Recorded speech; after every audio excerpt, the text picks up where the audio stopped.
Est-ce que vous savez que les miracles que Jésus-Christ opère dans la vie de chaque individu, il a un but.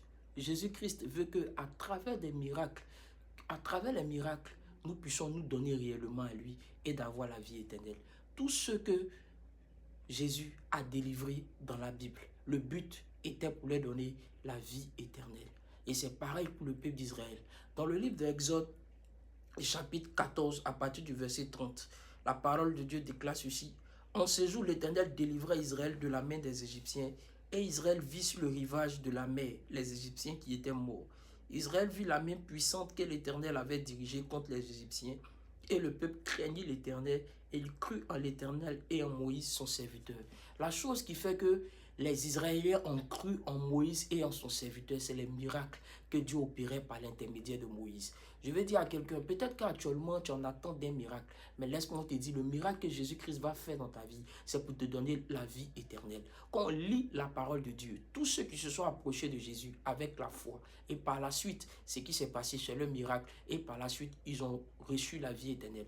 Quand tu prends le cas de Bartimée, le fils d'Étimée qui s'est approché de Jésus, Jésus lui a dit, va, ta foi t'a sauvé.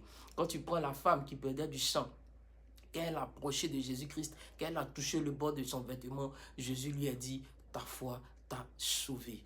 Quand tu prends plusieurs personnages dans la Bible, lorsqu'ils se sont approchés de Jésus, le mot que Jésus leur faisait sortir, c'est ta foi t'a sauvé. La femme samaritaine, pareillement, lorsque elle s'est approchée de Jésus-Christ au puits et Jésus lui a donné des révélations sur sa vie, quand elle a cru au Messie, quand elle est partie, elle a été sauvée. Jusqu'à même, elle allait être une évangéliste dans la ville. Et par la suite, tous ceux aussi qui ont entendu le témoignage de cette femme sont venus et ils ont cru en Jésus-Christ. Le but des miracles de nos vies, c'est de nous changer correctement. C'est pour que nous appartenons au royaume des cieux. Le miracle a un seul but, c'est que tu sois sauvé. Donc, négliger les miracles dans la vie d'un chrétien, c'est négliger sa vie. Les miracles, ils font partie de la vie du chrétien. Il faut qu'un miracle se passe pour que tu puisses avoir la foi, pour que tu puisses te donner à Jésus. Reçois ton miracle de ta position où tu es. Que tout ce qui t'empêche de recevoir ton miracle soit nul et sans effet sur ta personne dans le nom suprême de Jésus-Christ.